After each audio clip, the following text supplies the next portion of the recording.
नमस्कार दोस्तों, मैं हूं आपकी दोस्त विशेष शर्मा और आप देख रहे हैं हमारी खास सीरीज दुनियादारी का एपिसोड नंबर 5। जो दर्शक आज हमसे पहली बार जुड़ रहे हैं उन्हें मैं बता दूं कि हमारा ये स्पेशल करंट अफेयर्स वीडियो हर रविवार यानी हर संडे सुबह ठीक 9 बजे आपके लिए हमारे चैनल पर आता है, ताकि आपकी यूपीएससी की तैयारी जो है वो बिना किसी रुकावट के शानदार तरीके से चलती रहे। आज के इस एपिसोड में हम 26 जुलाई 2026 से लेकर 2 अगस्त 2026 तक के टॉप 10 करंट अफेयर्स को कवर करने वाले हैं। चलिए अब बात करते हैं कि आज के एपिसोड में हम क्या क्या कवर करेंगे। शुरुआत में हम इंटरनेशनल रिलेशंस, इकोनॉमी और पॉलिटी के कुछ बेहद क्रिटिकल मुद्दों पर बात करेंगे, जैसे कि भारत की नई सेमीकंडक्टर पॉलिसी और इसके जियोपॉलिटिकल मायने, सुप्रीम कोर्ट का फेडरलिज्म यानी संघवाद पर आया हालिया अहम फैसला, रिजर्व बैंक की डिजिटल करेंसी का ताजा विस्तार और क्लाइमेट चेंज को लेकर ग्लोबल साउथ के नए इनिशिएटिव्स।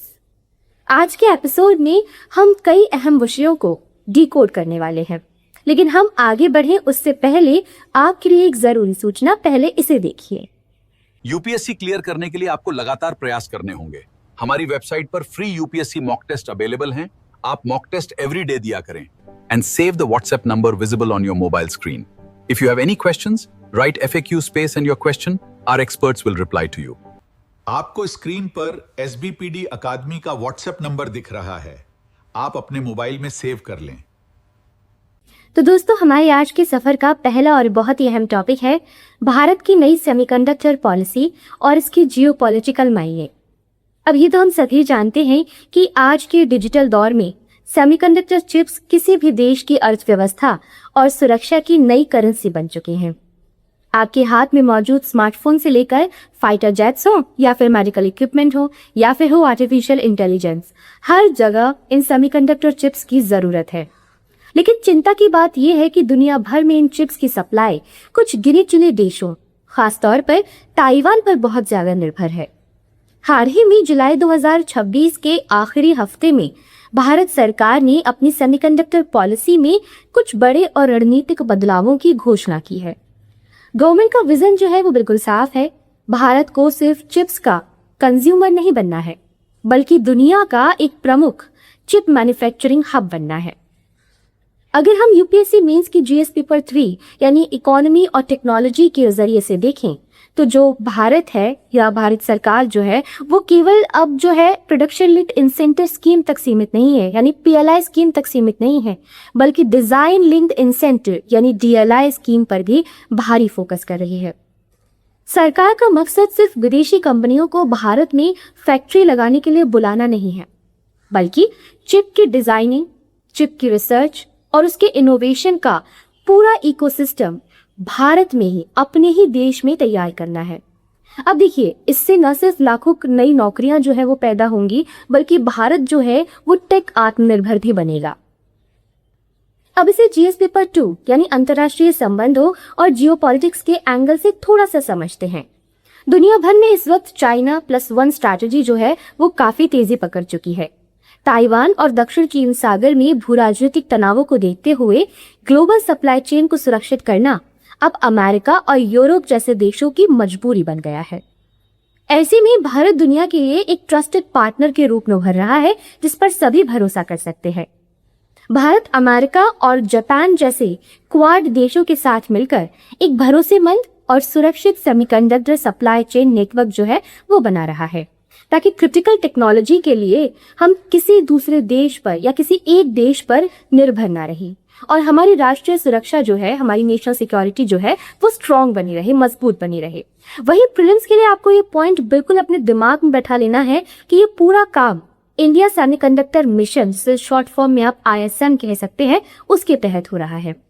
ISM की नोडल मिनिस्ट्री जो है वो है इलेक्ट्रॉनिक्स और सूचना प्रौद्योगिकी मंत्रालय, और ये डिजिटल इंडिया कॉर्पोरेशन के भीतर एक स्वतंत्र इंडिपेंडेंट बिजनेस डिवीजन के रूप में काम कर रहा है। चलिए अब देखते हैं कि आपने इस टॉपिक को कितना ध्यान से समझा है। अब बारी है आज के पहले MCQ की। आपका सवाल आपकी स्क्रीन पर है। सवाल है, इंडिया सेमीकंडक्टर मिशन के संदर्भ में निम्नलिखित कथनों पर विचार कीजिए। पहला कथन है, ये मिशन इलेक्ट्रॉनिक्स और सूचना प्रौद्योगिकी मंत्रालय के तहत कार्य करता है। दूसरा कथन है इसका प्राथमिक उद्देश्य यानी प्राइमरी गोल जो है वो भारत में केवल सरकारी और रक्षा क्षेत्र के लिए माइक्रोचिप्स का निर्माण करना है। उपरोक्त कथनों में से कौन सा ऐसा कथन है जो सही है, ये आपको बताना है। ऑप्शन ए कहता है कि केवल एक कथन सही है, ऑप्शन बी कहता है 2 कथन सही है, सी कहता है 1 और 2 दोनों सही है, और डी कहता है ना तो एक सही है ना ही दूसरा। आप अपना जवाब तुरंत नीचे कमेंट बॉक्स में लिख सकते हैं। इसका सही जवाब अगर आपको जानना है तो वीडियो के अंत तक हमारे साथ बने रहें। इस वीडियो के बिल्कुल लास्ट में मैं आपको बताऊंगी। तो चलिए दोस्तों, अब बढ़ते हैं हमारे आज के दूसरे टॉपिक की तरफ, जो भारतीय राज्य व्यवस्था यानी पॉलिटी के लिए बेहद महत्वपूर्ण है। ये टॉपिक है सुप्रीम कोर्ट का फेडरलिज्म यानी संघवाद पर आया हालिया अहम फैसला। जुलाई के आखिरी हफ्ते में सुप्रीम कोर्ट की एक संवैधानिक पीठ ने केंद्र और राज्यों के बीच शक्तियों के बंटवारे, विशेषकर वित्तीय अधिकारों को लेकर एक बहुत ही ऐतिहासिक फैसला सुनाया है। यूपीएससी मेंस की जीएस पेपर 2 भारतीय संविधान और राज्य व्यवस्था वाला, उसके नजरिए से ये टॉपिक सीधा संघीय ढांचे यानी फेडरल स्ट्रक्चर से जुड़ता है। दरअसल कोर्ट ने संविधान की जो 7th शेड्यूल है, 7वीं अनुसूची जो है, उसके तहत राज्य सूची के विषयों पर राज्यों के टैक्स लगाने और राजस्व जुटाने के एक अधिकार को मजबूती से बरकरार रखा है। कोर्ट ने साफ किया है कि केंद्र सरकार राज्यों के विधायी और वित्तीय अधिकारों में अनावश्यक दखल नहीं दे सकती है। आपने कहा कि मैं इसके फायदे और चुनौतियां भी विस्तार से बताऊं, ऐसा आप लोगों ने ही कहा है, तो चलिए इसे डिकोड करते हैं। इसके प्रमुख फायदे हैं, इसके प्रमुख बेनिफिट्स जो हैं वो क्या होंगे। सबसे पहला फायदा तो ये है कि वित्तीय स्वायत्तता यानी फिस्कल ऑटोनॉमी, राज्यों के पास विकास कार्यों और अपने कल्याणकारी योजनाओं के लिए अब ज्यादा पैसा होगा, जिससे उन्हें हर बार सेंटर के सामने, केंद्र के सामने हाथ नहीं फैलाना पड़ेगा। इसका दूसरा सबसे बड़ा फायदा यह होगा कि इससे हमारा कोऑपरेटिव फेडरलिज्म यानी सहकारी संघवाद जो है वो जमीनी स्तर पर अधिक मजबूत होगा। लोकल गवर्नमेंट्स जो है यानी स्थानीय सरकारें अपनी क्षेत्रीय जरूरतों के हिसाब से बेहतर पॉलिसीज बना सकेंगी। लेकिन इसके साथ कुछ बड़ी चुनौतियां भी हैं यानी चैलेंजेस। पहली चुनौती है नीतिगत असंगति यानी पॉलिसी इनकंसिस्टेंसी। अगर अलग अलग राज्य अलग अलग टैक्स नीतियां अपनाएंगे तो इससे क्या होगा, इससे ईज ऑफ डूइंग बिजनेस यानी व्यापार करने में मुश्किलें आ सकती हैं। दूसरी सबसे बड़ी चुनौती है क्षेत्रीय असमानता, रीजनल डिस्पैरिटी। जो राज्य पहले से अमीर और औद्योगिक रूप से विकसित हैं वो ज्यादा टैक्स इकट्ठा कर लेंगे, जबकि जो गरीब राज्य, पिछड़ सकने वाले राज्य हैं वो पिछड़ सकते हैं, जिससे देश का संतुलन जो है या देश का विकास जो है वो प्रभावित हो सकता है। ये डिसीजन जो है निश्चित तौर पर भारतीय संघवाद के इतिहास में एक मील का पत्थर है। प्रीलिम्स के लिए आपको संविधान के आर्टिकल नंबर 131 और 7th शेड्यूल जो है उसका अच्छे से रिवीजन करना चाहिए। तो चलिए अब इस टॉपिक से जुड़ा आपका आज का जो दूसरा एमसीक्यू है वो आपकी स्क्रीन पर है, जल्दी से देख लीजिए। सवाल है, भारतीय संविधान के तहत केंद्र और राज्यों के बीच विवादों का समाधान सुप्रीम कोर्ट अपने किस अधिकार क्षेत्र के अंतर्गत करता है। ऑप्शन नंबर ए है अपीलीय क्षेत्राधिकार, ऑप्शन नंबर बी कहता है सलाहकार क्षेत्राधिकार यानी कि advisory jurisdiction, option number C है मूल क्षेत्राधिकार और ऑप्शन नंबर डी है रिक्त क्षेत्राधिकार। इनमें से कौन सा जो जवाब है वो सही है वो फटाफट से हमारे कमेंट बॉक्स में आप टाइप कर दीजिए। और सही जवाब जानना है तो वीडियो के अंत तक हमारे साथ बने रहिए, क्योंकि वीडियो के अंत में लास्ट में मैं आपको इन सभी सवालों के सही जवाब दूंगी। अब हम बढ़ते हैं हमारे आज के तीसरे विषय की ओर, जो अंतर्राष्ट्रीय कूटनीति और व्यापार के लिए एक गेम चेंजर माना जा रहा है। ये टॉपिक है भारत मध्य पूर्व यूरोप आर्थिक गलियारा यानी आईमेक, और अगर इसे इंग्लिश में कहा जाए तो क्या कहेंगे, India middle east Europe economic corridor. दोस्तों यूपीएससी मेंस के जीएस पेपर 2 जो होता है यानी अंतर्राष्ट्रीय संबंध वाला, इंटरनेशनल रिलेशंस वाला, उसके लिए ये टॉपिक जो है वो बहुत ज्यादा इंपॉर्टेंट है। हाल ही में इस प्रोजेक्ट को लेकर सदस्य देशों के बीच कुछ अहम रणनीतिक बैठकें हुई है। आपको याद होगा कि इसे G20 समिट में लॉन्च किया गया था और इसका मुख्य उद्देश्य भारत, मिडिल ईस्ट और यूरोप को रेल और शिपिंग नेटवर्क के जरिए आपस में जोड़ना है। क्योंकि यूपीएससी में अक्सर इसके हर पहलू का एनालिसिस यानी विश्लेषण पूछा जाता है। तो आइए इसके फायदे और चुनौतियों को थोड़ा सा डिकोड करते हैं। इसके प्रमुख फायदों की यानी बेनिफिट्स की अगर बात की जाए तो वो है, सबसे बड़ा जो है वो रणनीतिक फायदा ये है कि चीन के बेल्ट एंड रोड इनिशिएटिव यानी BRI का एक मजबूत और पारदर्शी विकल्प पेश करता है। दूसरा आर्थिक फायदा ये है कि इससे भारत और यूरोप के बीच व्यापार में लगने वाला समय लगभग 40% तक कम हो जाएगा और ये बहुत बड़ा है। इससे क्या होगा, इससे हमारी लॉजिस्टिक कॉस्ट जो है वो घट जाएगी और भारतीय उत्पादों को विदेशी बाजारों में बेहतर पहुंच मिलेगी। तीसरा बेनिफिट ये है कि ये सिर्फ एक ट्रांसपोर्ट कॉरिडोर नहीं है, बल्कि इसके साथ हाइड्रोजन पाइपलाइन और डेटा केबल भी बिछाई जाएगी, जो भारत की एनर्जी और डिजिटल सिक्योरिटी को मजबूत करेगी। लेकिन इसके रास्ते में कुछ चुनौतियां, कुछ चैलेंजेस भी हैं, तो आइए उनको जान लेते हैं। सबसे पहली और गंभीर चुनौती है मिडिल ईस्ट की भू राजनीतिक अस्थिरता।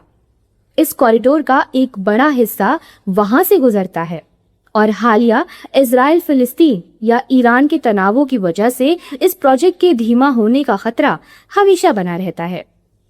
इस प्रोजेक्ट की जो दूसरी चुनौती है, जो दूसरा चैलेंज है, वो है मल्टी मॉडल लॉजिस्टिक्स। इस रूट में सामान पहले समुद्र के रास्ते जाएगा, फिर ट्रेन पर लादा जाएगा और फिर वापस समुद्र में जाएगा। इस बार बार की लोडिंग और अनलोडिंग से खर्च और समय जो है वो थोड़ा सा बढ़ सकता है। तीसरा चैलेंज है फंडिंग। इतने विशाल इंफ्रास्ट्रक्चर प्रोजेक्ट के लिए लगातार और भारी इन्वेस्टमेंट की निवेश की जरूरत होती है, जिसे जुटाना एक बड़ा टास्क है। प्रिलिम्स के नजरिए से आपको इसके रूट में आने वाले प्रमुख बंदरगाहों यानी पोर्ट्स और साथ ही साथ सदस्य देश जो है उनके नाम जरूर याद रखने हैं। तो चलिए अब इस बेहतरीन टॉपिक के बाद समय है आज के तीसरे MCQ का। आपका सवाल आपकी स्क्रीन पर है। सवाल है, भारत मध्य पूर्व यूरोप आर्थिक गलियारा यानी IMEC के संदर्भ में निम्नलिखित कथनों पर विचार कीजिए। कथन 1 है, ये परियोजना partnership for global infrastructure and investment यानी PGII का हिस्सा है। दूसरा कथन है, मिस्र यानी इजिप्ट और तुर्की इस कॉरिडोर के संस्थापक हस्ताक्षरकर्ता देशों में शामिल हैं। इन कथनों में से कौन सा या कौन से कथन सही है, ये आपको बताना है। ऑप्शंस है केवल 1, केवल 2, 1 और 2 दोनों, या तो 1 नहीं 2। जल्दी से अपना सही विकल्प चुनिए और कमेंट बॉक्स में हमें बताइए। इसका सही जवाब हम आपको एपिसोड के बिल्कुल अंत में देंगे। तब तक बने रहिए हमारे साथ। चलिए दोस्तों, अब रुक करते हैं हमारे आज के चौथे टॉपिक का।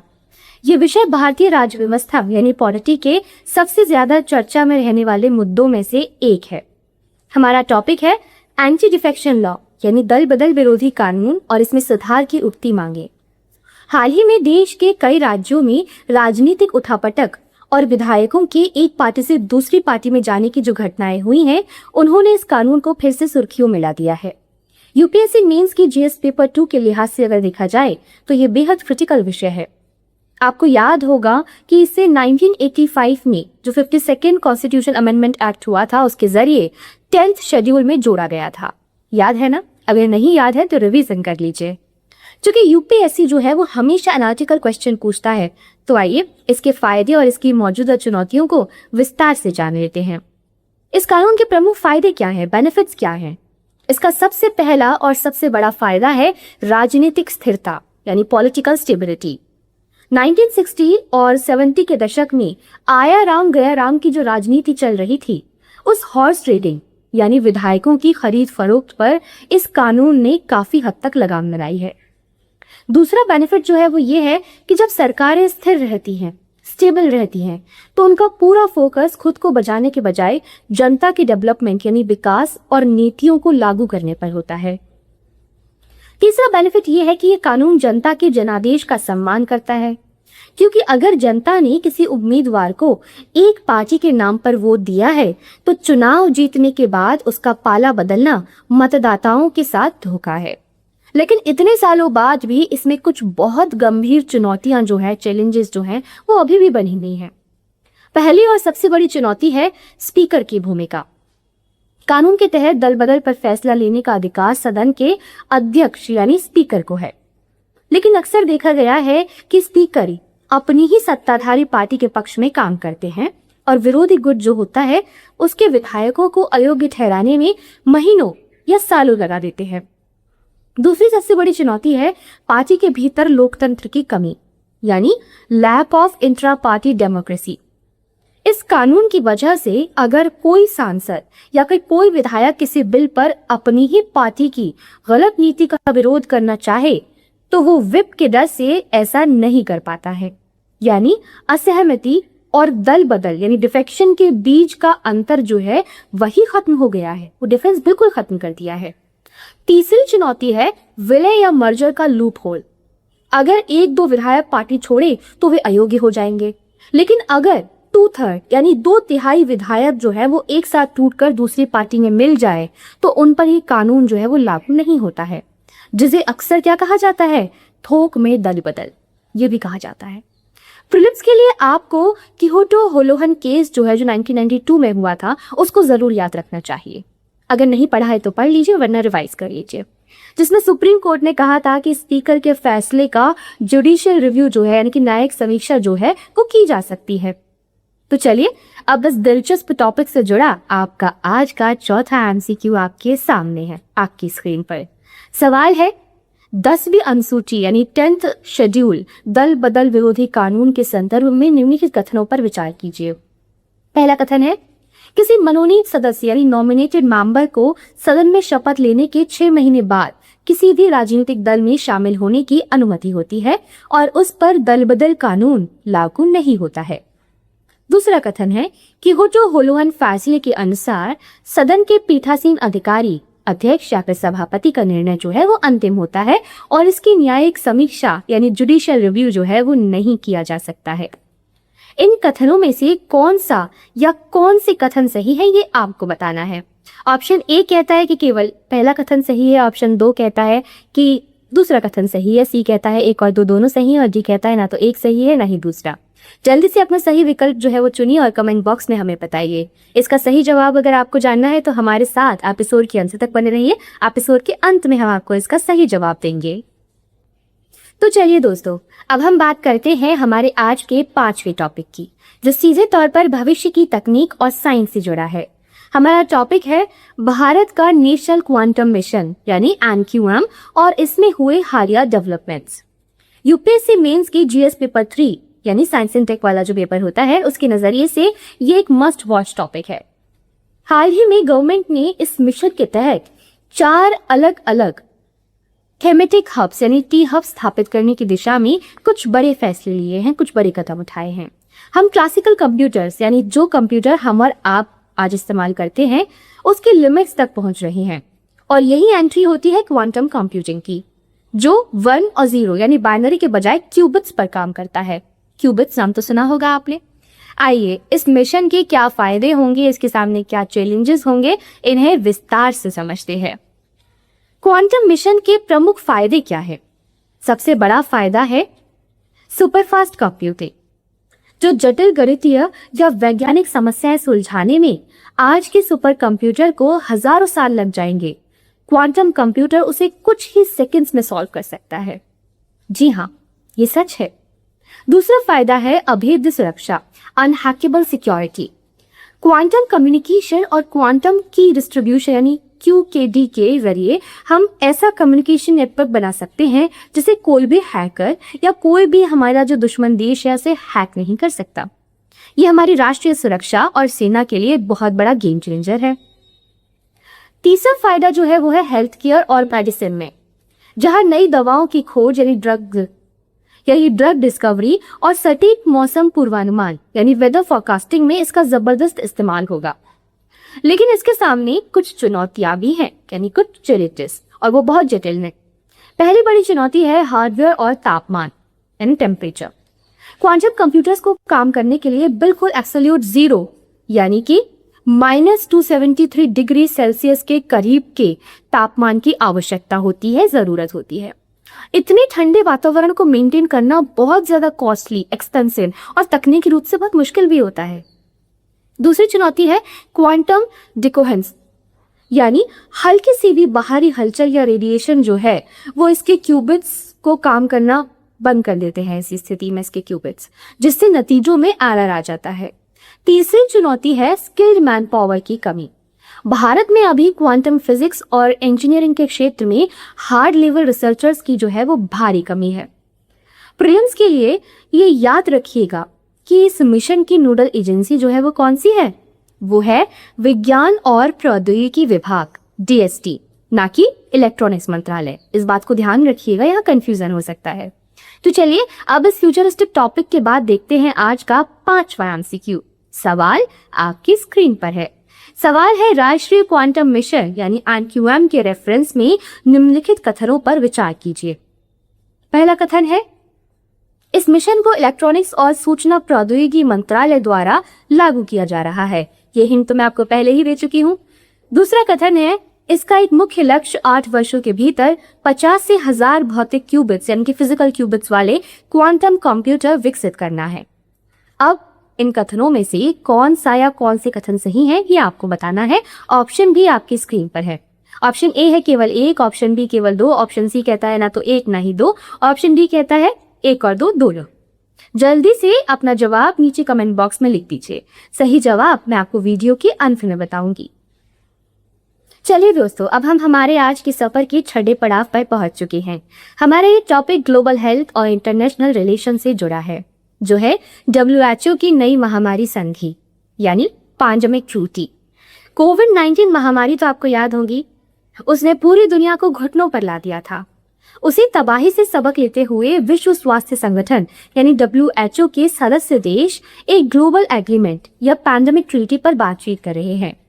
हाल ही में इस ड्राफ्ट को लेकर विकसित और विकासशील यानी डेवलपिंग कंट्रीज जो है उनके बीच काफी तीखी बहस देखने को मिली है।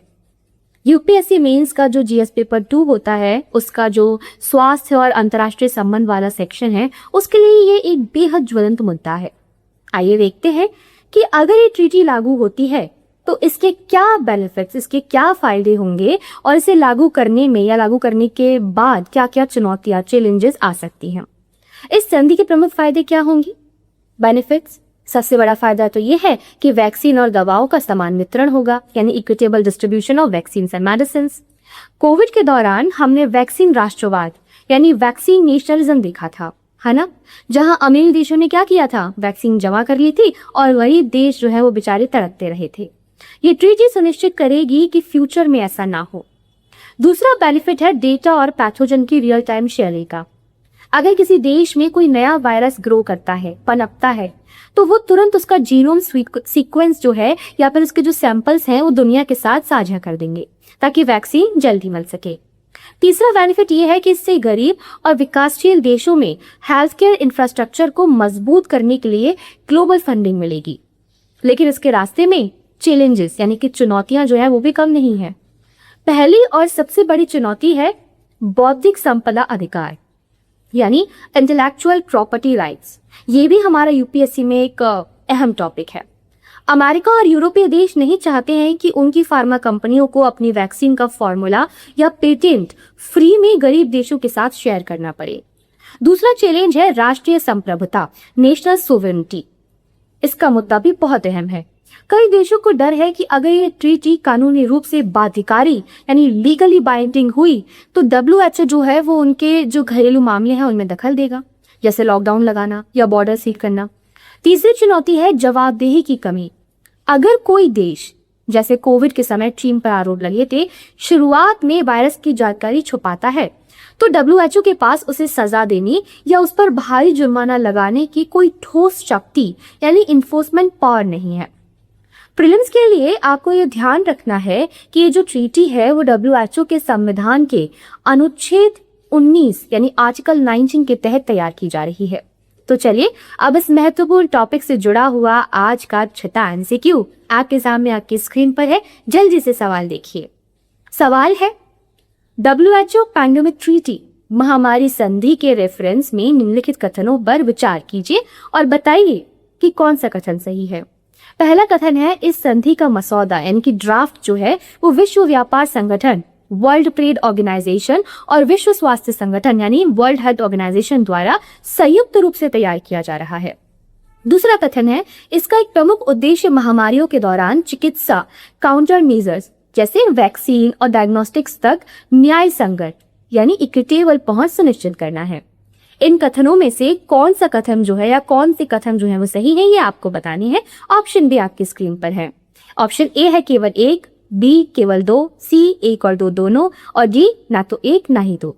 जल्दी से अपना जो भी सही जवाब है वो हमें कमेंट बॉक्स में टाइप कर दीजिए। इसका सही जवाब हम आपको वीडियो के अंत में देंगे। आइए दोस्तों, अब रुक करते हैं हमारे आज के 7वें टॉपिक का, जो अब सभी भारतीयों के लिए बहुत गर्व का विषय है। ये टॉपिक है इसरो के आगामी लूनर मिशन और विशेष रूप से ल्यूपेक्स मिशन की ताजा तैयारियां।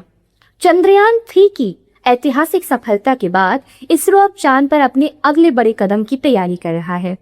हाल ही में इसरो ने अपने आगामी चंद्र मिशनों, विशेष रूप से जापान की स्पेस एजेंसी जो है यानी जैक्सा, उसके साथ होने वाले जॉइंट मिशन ल्यूपेक्स की फुल फॉर्म है ल्यूनो पोलर एक्सप्लोरेशन मिशन, और चंद्रयान 4 जो एक सैंपल रिटर्न मिशन होगा, उसको लेकर कुछ अहम अपडेट्स जो है वो साझा किए हैं। यूपीएससी मेंस के जीएस पेपर 3 में अंतरिक्ष और प्रौद्योगिकी के लिए ये एक बेहद खास विषय है। आइए समझते हैं कि इन आगामी मिशनों के क्या क्या फायदे होंगे और अंतरिक्ष की इस रेस में हमारे सामने क्या क्या बड़ी चैलेंजेस जो हैं, चुनौतियां जो है वो हो सकती हैं। इन मिशनों के प्रमुख फायदे यानी बेनिफिट्स हैं। सबसे बड़ा फायदा तो ये है कि वैज्ञानिक अनुसंधान और संसाधनों की खोज होगी। ल्यूपेक्स मिशन का मुख्य उद्देश्य चांद के दक्षिणी ध्रुव यानी साउथ पोल पर पानी और बर्फ की मौजूदगी की गहराई से जांच करना है। अगर भविष्य में चांद पर इंसानी बस्तियां बसानी है तो ये पानी पीने और रॉकेट फ्यूल यानी हाइड्रोजन और ऑक्सीजन दोनों के काम आएगा। दूसरा बेनिफिट ये है तकनीकी छलांग यानी टेक्नोलॉजिकल लीप। चंद्रयान 4 के जरिए भारत पहली बार चांद की सतह से मिट्टी और चट्टानों के सैंपल नमूने जो है वो लेकर वापस पृथ्वी पर आएगा, जो भारत की डॉकिंग और री एंट्री तकनीक को साबित करेगा। तीसरा बेनिफिट है स्पेस कूटनीति यानी स्पेस डिप्लोमेसी। जापान जैसे विकसित देश के साथ मिलकर काम करने से भारत का कद ग्लोबल स्पेस मार्केट और क्वाड देशों के बीच और अधिक मजबूत होगा, बहुत ज्यादा स्ट्रॉन्ग भी हो जाएगा। लेकिन इन महत्वाकांक्षी मिशनों के सामने कुछ चुनौतियां भी हैं, जैसे कि हर बार होती हैं। पहली और सबसे खतरनाक चुनौती है चंद्रमा की रात और चरम तापमान। चांद के साउथ पोल पर यानी दक्षिणी ध्रुव पर रात के समय तापमान -230 डिग्री सेल्सियस तक गिर जाता है। इतने कम तापमान में रोवर की बैटरियों और इलेक्ट्रॉनिक उपकरणों का काम करते रहना या सरवाइव करना सबसे बड़ी टेक्नोलॉजिकल चुनौती है। दूसरी चुनौती है सटीक लैंडिंग कराना और साथ ही साथ नेविगेशन भी। दक्षिणी ध्रुव पर बहुत बड़े बड़े क्रेटर यानी गड्ढे हैं और वहां रोशनी भी बहुत कम होती है, जिससे लैंडिंग जो है वो बहुत रिस्की हो जाती है। तीसरा चैलेंज है सैंपल रिटर्न का जोखिम। चांद से सैंपल लेकर वापस उड़ना, चांद की कक्षा में दूसरे मॉड्यूल से जुड़ना यानी डॉकिंग करना और फिर पृथ्वी के वायुमंडल में सुरक्षित प्रवेश करना, ये एक बेहद जटिल प्रक्रिया है। प्रीलिम्स के लिए ये याद रखिएगा कि ल्यूपेक्स मिशन में लॉन्च व्हीकल यानी रॉकेट जो है और रोवर जापान का होगा, हमारा नहीं, जबकि लैंडर जो है वो इसरो बनाएगा।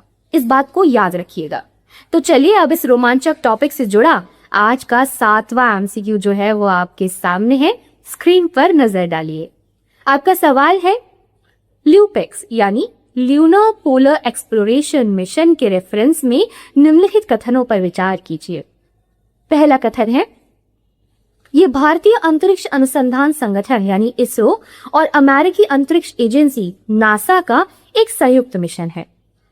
दूसरा कथन है, इस मिशन का मुख्य उद्देश्य चंद्रमा के विषुवतीय क्षेत्र में हीलियम 3 की खोज करना है। उपरोक्त कथनों में से कौन सा कथन जो है वो सही है, ये आपको बताना है। ऑप्शन ए है केवल एक, ऑप्शन बी केवल दो, ऑप्शन सी है एक और दो दोनों, और ऑप्शन डी है ना तो एक ना ही दो। जल्दी से अपना सही विकल्प चुनिए और कमेंट बॉक्स में हमें बताइए। इसका सही जवाब हम आपको वीडियो के अंत में देंगे। तो दोस्तों चलते चलते अब हम पहुंच गए हैं हमारे आज के 8वें टॉपिक पर, जो है पर्यावरण और पारिस्थितिकी यानी एनवायरनमेंट एंड इकोलॉजी से जुड़ा एक बहुत ही गंभीर मुद्दा। हमारा टॉपिक है बायोडायवर्सिटी कंजर्वेशन का नया ग्लोबल फ्रेमवर्क। हाल ही में Kunming Montreal global biodiversity framework यानी GBF के लक्ष्यों को लागू करने और इसके फंड्स को लेकर अंतर्राष्ट्रीय स्तर पर कुछ अहम बैठकें हुई हैं। ये तो आप जानते होंगे, जिससे ये विषय जो है वो फिर से चर्चा में आ गया है। यूपीएससी मेंस की जीएस पेपर 3 का जो सेक्शन है ना, एनवायरमेंट वाला, उसके लिहाज से ये टॉपिक बहुत इंपॉर्टेंट है।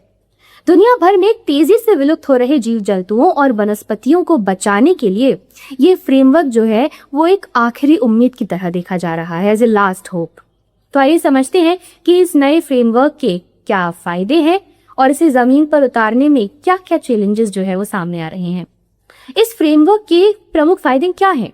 इसका सबसे बड़ा और मशहूर फायदा है 30x30 लक्ष्य।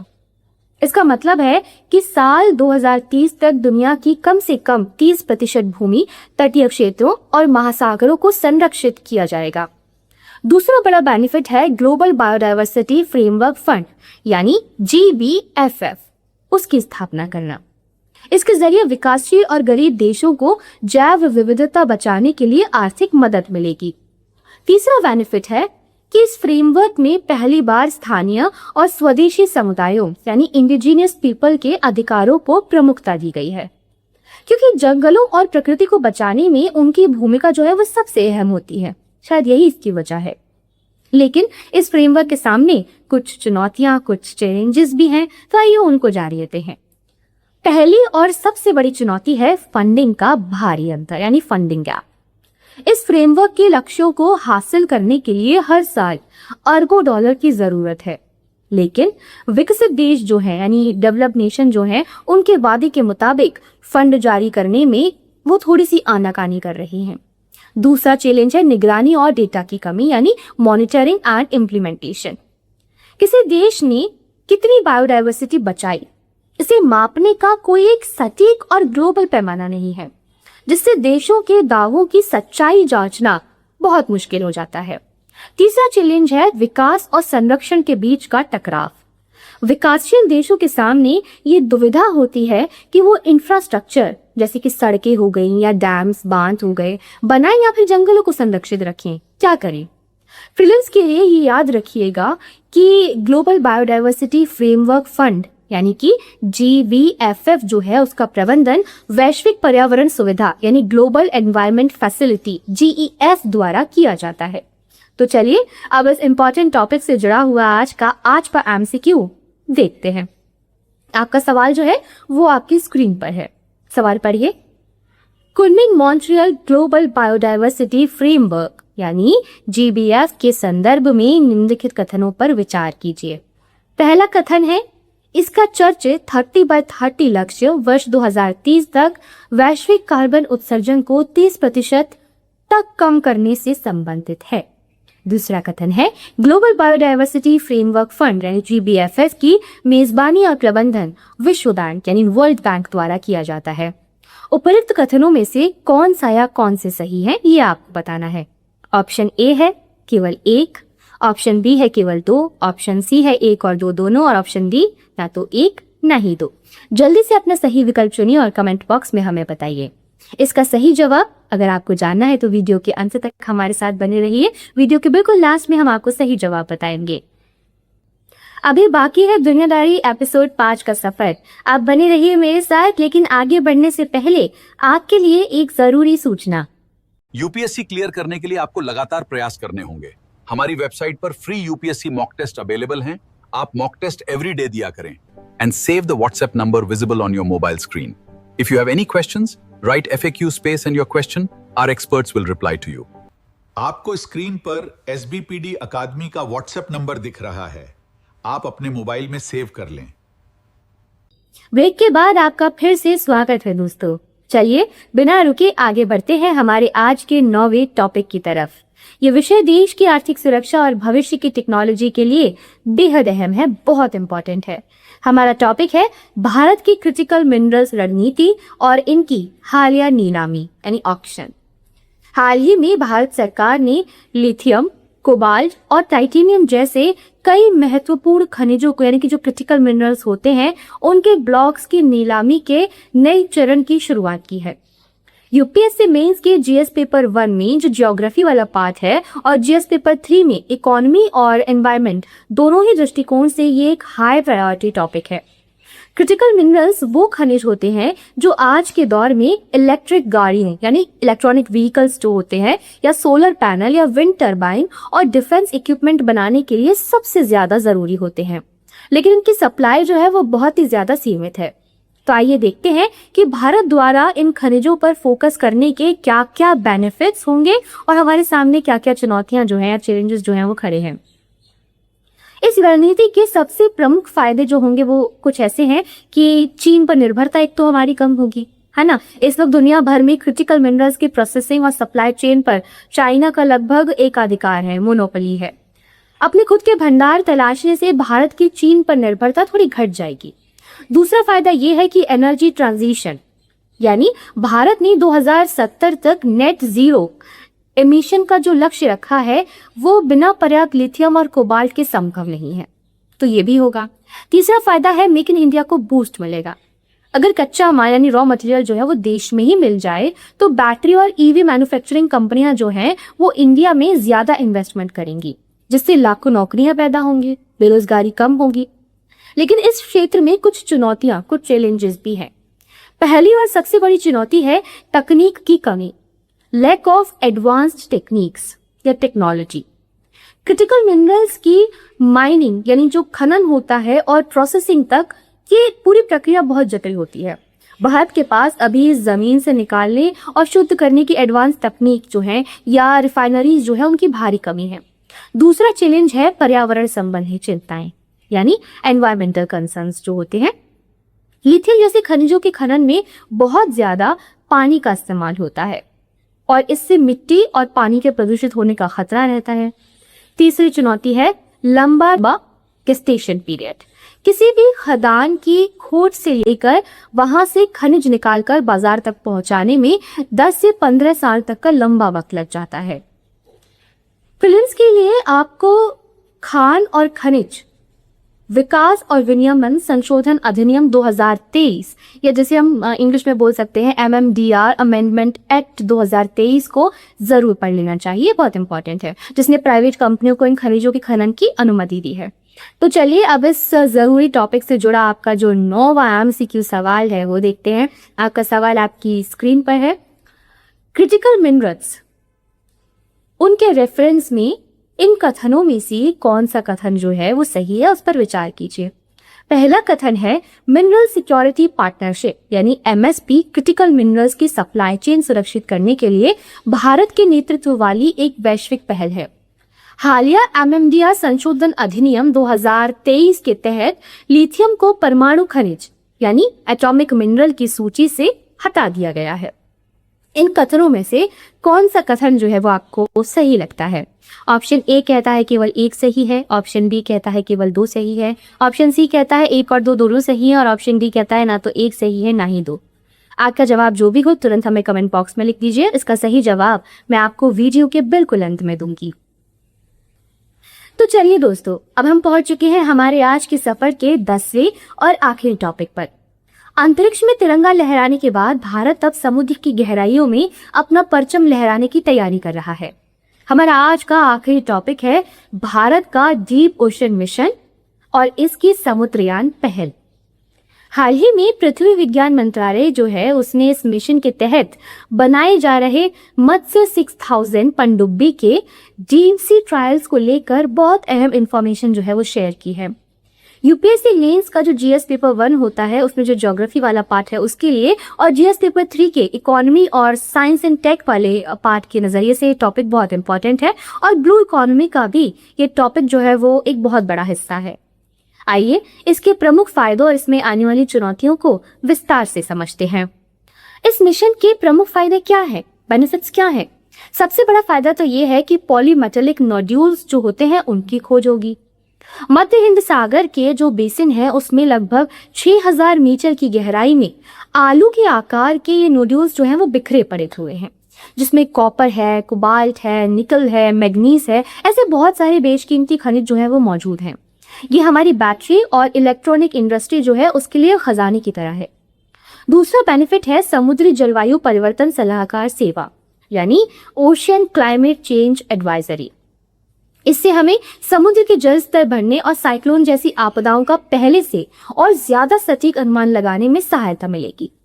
तीसरा बेनिफिट है ओशन थर्मल एनर्जी और समुद्री जीव जंतुओं यानी मरीन डाइवर्सिटी पर रिसर्च, जिससे नई जीवन रक्षक दवाइयां मेडिसिन जो हैं वो बनाई जा सकती है, उनका मैन्युफैक्चरिंग किया जा सकता है। लेकिन समुद्र की गहराइयों में चुनौतियां यानी कि चैलेंजेस भी कम नहीं है, बहुत खतरनाक है। पहली और सबसे बड़ी चुनौती है अत्यधिक दबाव, एक्सट्रीम प्रेशर। 6000 मीटर की गहराई पर पानी का दबाव सतह के मुकाबले 600 गुना ज्यादा होता है। इतने भारी दबाव को सह सकने वाला टाइटेनियम का खास क्रू मॉड्यूल बनाना अपने आप में एक बहुत बड़ी इंजीनियरिंग चुनौती है। दूसरी चुनौती या चैलेंज जो है वो है पारिस्थितिक नुकसान यानी इकोलॉजिकल डैमेज। गहरे समुद्र का इकोसिस्टम बहुत ही सेंसिटिव होता है। वहां पर माइनिंग करना, खनन करना, समुद्र के तल की उससे जो मिट्टी उड़ेगी वो वहां पनप रहे दुर्लभ समुद्री जीवों के लिए जानलेवा साबित हो सकती है। तीसरा चैलेंज जो है वो है टेक्नोलॉजी ट्रांसफर। दुनिया के बहुत कम देश ऐसे हैं जैसे अमेरिका हो गया, रूस हो गया, जापान हो गया, फ्रांस हो गया, चीन हो गया, इनके पास ही ऐसी डीप सी टेक्निक है और वो इसे आसानी से साझा नहीं करते हैं, शेयर नहीं करते हैं। इसीलिए इंडिया को सब कुछ स्वदेशी स्तर पर ही डेवलप करना पड़ रहा है। प्रीलिम्स जो एग्जाम होता है उसके लिए आपको ये पॉइंट जो है वो अच्छी तरह रख लेना है कि पूरे डीप ओशन मिशन की जो नोडल एजेंसी है वो पृथ्वी विज्ञान मंत्रालय यानी मिनिस्ट्री ऑफ अर्थ साइंसेज है, ना कि पर्यावरण मंत्रालय या नेरी। इसमें कंफ्यूजन हो सकता है, इसीलिए ध्यान रखिएगा। तो चलिए अब इस शानदार 10वें टॉपिक से जुड़ा आपका आज का आखिरी एमसीक्यू देखते हैं। आपका सवाल आपकी स्क्रीन पर है। सवाल है, डीप ओशन मिशन के संदर्भ में निम्नलिखित कथनों पर विचार कीजिए। पहला कथन है कि इस मिशन की, देखिए वही सवाल आ गया, इस मिशन की जो नोडल एजेंसी है वो पर्यावरण, वन और जलवायु परिवर्तन मंत्रालय है। दूसरा कथन है, समुद्रयान पहल के तहत मत्स्य 6000 नामक एक मानवयुक्त पनडुब्बी यानी मैन्ड सबमर्सिबल का विकास किया जा रहा है। उपरोक्त कथनों में से कौन सा या कौन से कथन सही है ये आपको बताना है। ऑप्शन आपकी स्क्रीन पर है। ए कहता है केवल 1, बी केवल 2, सी 1 और 2 दोनों, डी कहता है ना तो 1 ना ही 2। जल्दी से अपना सही विकल्प चुनिए और कमेंट बॉक्स में हमें बताइए। तो चलिए दोस्तों, अब समय आ गया है आज के इस एपिसोड में पूछे गए 10 सवालों के सही जवाब जानने का। अपनी नोटबुक निकाल लीजिए और अपने जवाबों का मिलान कीजिए। पहला सवाल यानी इंडिया सेमीकंडक्टर मिशन का सही जवाब है ऑप्शन ए यानी केवल 1, क्योंकि इसका मकसद सिर्फ रक्षा क्षेत्र नहीं बल्कि कमर्शियल ग्लोबल सप्लाई चेन के लिए भी चिप्स बनाना है। ठीक है, मिलान कर लिया। सुप्रीम कोर्ट और संघवाद से जुड़े जो दूसरा सवाल है उसका सही जवाब है ऑप्शन सी, मूल क्षेत्राधिकार यानी ओरिजिनल जुरिस्डिक्शन, जो संविधान के अनुच्छेद 131 के तहत आता है यानी आर्टिकल 131। आर्मेक वाला जो तीसरा सवाल था उसका जवाब है ऑप्शन ए यानी केवल 1, क्योंकि मिस्र और तुर्की इसके संस्थापक सदस्य नहीं है बल्कि ये रूट उन्हें बाईपास करता है। दलबदल कानून वाला जो चौथा सवाल था उसका जवाब है ऑप्शन डी, ना तो 1 ना ही 2, क्योंकि देखिए मनोनीत सदस्य 6 महीने के भीतर ही पार्टी ज्वाइन कर सकते हैं, बाद में नहीं कर सकते, और स्पीकर का जो फैसला है उसे न्यायिक समीक्षा के लिए भेजा जा सकता है, उसकी न्यायिक समीक्षा की जा सकती है। क्वांटम मिशन वाला 5वां सवाल जो था उसका जवाब है ऑप्शन बी, क्योंकि इसकी नोडल एजेंसी MEITY नहीं है बल्कि विज्ञान और प्रौद्योगिकी विभाग है। पांजरी ट्रीटी वाला जो छठा सवाल था उसका सही जवाब है ऑप्शन बी यानी केवल 2, क्योंकि इस ड्राफ्ट को WTO नहीं बल्कि WHO तैयार कर रहा है यानी वर्ल्ड हेल्थ ऑर्गेनाइजेशन। ल्यूपिक्स वाला जो 7वां सवाल था उसका जवाब है ऑप्शन डी, ना तो पहला कथन सही था ना ही दूसरा, क्योंकि ये इसरो और जापानी एजेंसी जो है ना JAXA उसका मिशन है जिसका लक्ष्य चांद के दक्षिणी ध्रुव पर पानी खोजना है, ना कि इक्वेटर पर हीलियम खोजना। बायोडाइवर्सिटी वाला 8वां सवाल जो था उसका सही जवाब है ऑप्शन डी, ना तो 1 ना ही 2, क्योंकि 30/30 लक्ष्य कार्बन उत्सर्जन का नहीं बल्कि 30% जमीन और पानी के संरक्षण का है, राइट। और इसका फंड जो है वो GEF मैनेज करता है, वर्ल्ड बैंक नहीं करता है। क्रिटिकल मिनरल से जुड़े 9वें सवाल का जवाब है ऑप्शन बी यानी केवल दूसरा कथन सही है, क्योंकि मिनरल सिक्योरिटी पार्टनरशिप यानी MSP भारत की नहीं बल्कि अमेरिका की नेतृत्व वाली पहल है। और अंत में डीप ओशन मिशन वाले हमारे 10वें सवाल का सही जवाब है, सवाल मिला लीजिए, ऑप्शन बी यानी केवल दूसरा कथन सही है, क्योंकि इस मिशन की नोडल एजेंसी पर्यावरण मंत्रालय नहीं बल्कि पृथ्वी विज्ञान मंत्रालय यानी मिनिस्ट्री ऑफ अर्थ साइंसेज है। इसकी हिंट भी मैंने आपको दी थी। तो दोस्तों मुझे कमेंट्स में जरूर बताइएगा कि आज 10 में से आपके कितने जवाब जो हैं वो सही हुए। अगर आपका स्कोर कम भी है तो भी घबराने की कोई बात नहीं है, बस रिवीजन करते रहिए मन लगाकर। आशा है दुनियादारी सीरीज का ये 5वां एपिसोड आपको पसंद आया होगा और आपके बहुत सारे कॉन्सेप्ट्स जो हैं वो भी क्लियर हुए होंगे। अगर वीडियो अच्छा लगा हो तो इसे लाइक करें, अपने दोस्तों और साथी एस्पिरेंट्स के साथ शेयर करें और हाँ, चैनल को सब्सक्राइब करके बेल आइकन जरूर दबा दें। हम फिर मिलेंगे अगले रविवार यानी अगले संडे सुबह ठीक 9 बजे कुछ नए और बेहद क्रिटिकल टॉपिक्स के साथ। तब तक के लिए अपनी पढ़ाई जारी रखिए, अपना ख्याल रखिए। नमस्कार, जय हिंद।